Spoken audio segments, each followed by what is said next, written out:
आता है कि चोणे की आज प्रदेश में जो एमएसपी वर्तमान में प्रिक्योरमेंट चल रही है उसमें 3 लाख मेट्रिक टन से ज्यादा चोणा एमएसपी की पेमेंट के आधार पर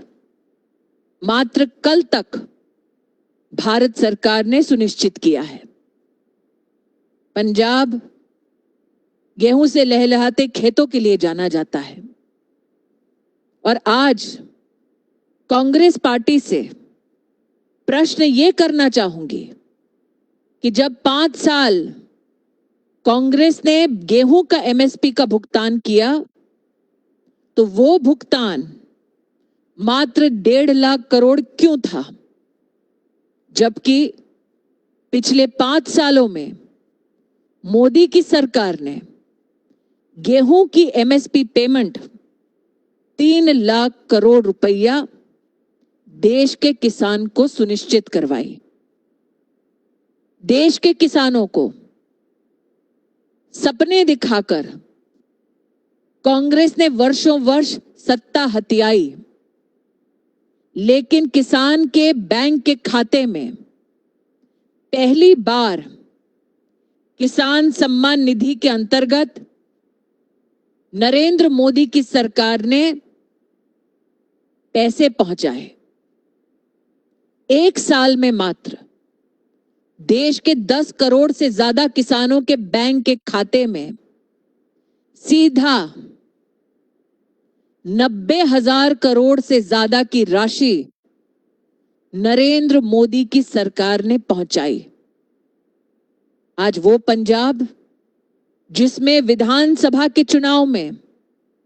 किसानों को सपने दिखाकर कांग्रेस पार्टी ने सत्ता हथियाई, उस पंजाब में, वीरों के इस प्रदेश में कांग्रेस पार्टी को देश के और पंजाब के किसान को जवाब देना होगा कि 6 दशकों से ज्यादा तुम्हारी सत्ता थी केंद्र में, तब तुमने ऐसी व्यवस्था क्यों नहीं की जिसके अंदर किसान के बैंक के खाते में सीधा पैसा जाए। जैविक खेती के संदर्भ में पंजाब का प्रगतिशील किसान नई ऊंचाइयां पाने का प्रयास कर रहा है। जैविक खेती में भी देश भर में 30,000 से ज्यादा क्लस्टर बनाने का काम 6 लाख हेक्टेयर ज्यादा से एरिया में जैविक खेती करने के लिए किसानों का अगर किसी ने समर्थन किया है, सहयोग किया है, तो वो मोदी सरकार है। आज किसान की आय को दुगनी करते हुए एक संकल्प लिया मोदी सरकार ने कि 2 लाख करोड़ रुपया किसान क्रेडिट कार्ड के माध्यम से किसानों को सीधा उपलब्ध कराया जाएगा। अब तक 1,48,00,000 किसानों को किसान क्रेडिट कार्ड देने वाली सरकार अगर कोई है तो वो नरेंद्र मोदी की भाजपा नित केंद्र की सरकार है। किसान को विज्ञान से जोड़ने के लिए सॉइल हेल्थ कार्ड का राष्ट्रीय मानक पहली बार स्थापित तब हुआ जब केंद्र में नरेंद्र मोदी की सरकार बनी। सॉइल हेल्थ कार्ड देश में साल 15-16 से 16-17 के बीच 10 करोड़ किसानों को पहुंचाया गया और साल 16-17 के बाद साल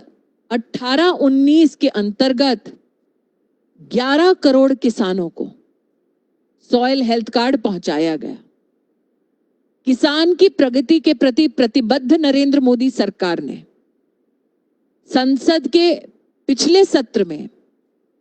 जब आजाद हिंदुस्तान में किसान को यह आजादी दी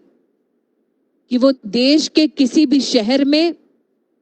किसी भी व्यक्ति, किसी भी संगठन, किसी भी गांव में अपनी फसल बेच सकता है, तो छटपटाहट हुई सिर्फ कांग्रेस पार्टी को। जब बिल में यह सुनिश्चित किया गया कि किसान को उसकी फसल का भुगतान 3 दिन में करना ही पड़ेगा, तो किसान के विरोध में खड़ी हुई कांग्रेस पार्टी। जब बिल में यह सुनिश्चित किया गया कि किसान की जमीन ना बेची जा सकती है, ना गिरवी रखी जा सकती है, ना ही फिरौती में किसान की जमीन को कोई भी हाथ लगा सकता है, तो व्याकुल हुई कांग्रेस पार्टी। मैंने हमारे सम्मानित महामंत्री श्री से कहा कि जिस कांग्रेस पार्टी के राष्ट्रीय दामाद ने किसानों की जमीनें लूटी हो, वो कांग्रेस पार्टी कभी नहीं चाहेगी कि किसी कानून के माध्यम से किसान की जमीन सुरक्षित रहे। और सारी संसदीय मर्यादाएं तब तोड़ी कांग्रेस पार्टी ने जब राज्यसभा में उपसभापति हरिवंश जी के प्रति आक्रमण करने के लिए संसद में लोगों को उकसाया। कांग्रेस और उनके सहयोगी दल ना सिर्फ मार्शल्स को धक्का मारने लगे, ना सिर्फ कानून की किताबें फाड़ने लगे, बल्कि जिस पद पर देश के उपराष्ट्रपति स्वयं विराजमान होते हैं, उस आसन को जाकर भी आक्रमण करने का दुस्साहस कांग्रेस के खेमे ने किया। इसलिए आज ये कहना जरूरी बनता है कि जब इन विधियों पर चर्चा हो रही थी, तब लोकसभा में कांग्रेस की अध्यक्षा और पूर्व अमेठी के सांसद गायब थे। ये कहना उचित होगा कि जब राज्यसभा में भारतीय जनता पार्टी और एनडीए के पास पूरा का पूरा वोट था ताकि विधेयक पारित हो सके, तब अपनी कमजोरी को छिपाने के लिए कांग्रेस और उनके सहयोगी मित्रों ने उपराष्ट्रपति के आसन पर आक्रमण किया। आज भारतीय जनता पार्टी की एक कार्यकर्ता होने के नाते जब सुनीता गर्ग को आप सबके सामने बैठी देखती हूं, तब सोचती हूं कितना संघर्ष है उस महिला का, जिसके घर पर कांग्रेस के पुरुष कार्यकर्ता आक्रमण करते हैं, लेकिन वो महिला इस आक्रमण को सहन करती है क्योंकि वो महिला जानती है कि नरेंद्र मोदी ने किसानों के हित में कानून पारित किया है और देश का किसान नरेंद्र मोदी को अपना आशीर्वाद दे रहा है। कांग्रेस पार्टी ने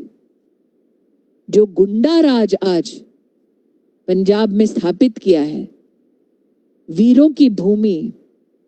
पराक्रम की भूमि पंजाब के खिलाफ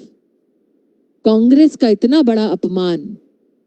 राष्ट्र का कोई भी नागरिक सहन नहीं करेगा। मैं आज बिंटा जी को एक बार फिर विशेष अभिनंदन देती हूं और उन सारे प्रेस के भाइयों को आभार व्यक्त करती हूं जो आज इस प्रेस कॉन्फ्रेंस में आक्रमण की चेतावनी के बावजूद निर्भीक होकर, निर्भय होकर पत्रकारिता के प्रति अपने दायित्व का निर्वाह कर रहे हैं। मैं आप सब से निवेदन करूंगी, मेरे लायक कोई प्रश्न हो तो निश्चित मुझसे पूछें ताकि मैं उनका जवाब दे सकूं।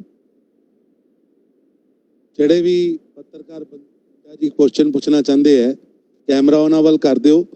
ਉਹ ਪਹਿਲੇ ਆਪਣਾ ਨਾਂ, ਉਹਨਾਂ ਦੇ ਅਖਬਾਰ ਦਾ ਨਾਂ ਜਾਂ ਜਿਹੜਾ ਵੀ ਮੀਡੀਆ ਹਾਊਸ ਹੈ ਜਾਂ ਜਿਹੜਾ ਵੀ ਟੀਵੀ ਚੈਨਲ ਹੈ ਉਹਦਾ ਨਾਂ ਲੈਣ। ਮੈਂ ਇੱਕ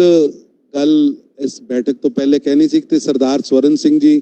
ਬਹੁਤ ਸੀਨੀਅਰ ਆਗੂ ਨੇ ਪੰਜਾਬ ਦੇ, ਉਹ ਵੀ ਹੈੱਡਕੁਆਟਰ ਤੇ ਬੈਠੇ, ਮੈਂ ਉਹਨਾਂ ਨੂੰ ਦੇਖ ਰਿਹਾ। ਇੱਕ ਦੀਦੀ ਨੇ ਧੀਆਂ ਦਾ ਜ਼ਿਕਰ ਕੀਤਾ ਹੈ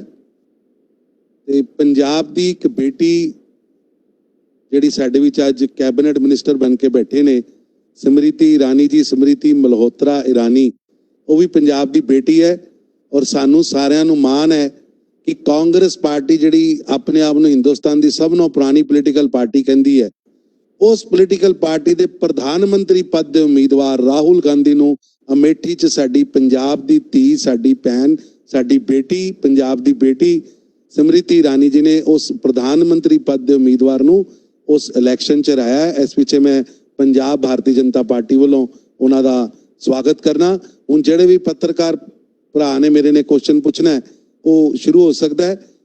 ਪਹਿਲੇ ਆਪਣਾ ਨਾਂ ਲੈਣਾ ਹੈ, ਫਿਰ ਅਖਬਾਰ ਦਾ ਨਾਂ ਲੈਣਾ ਹੈ, ਫਿਰ ਆਪਣਾ ਪ੍ਰਸ਼ਨ।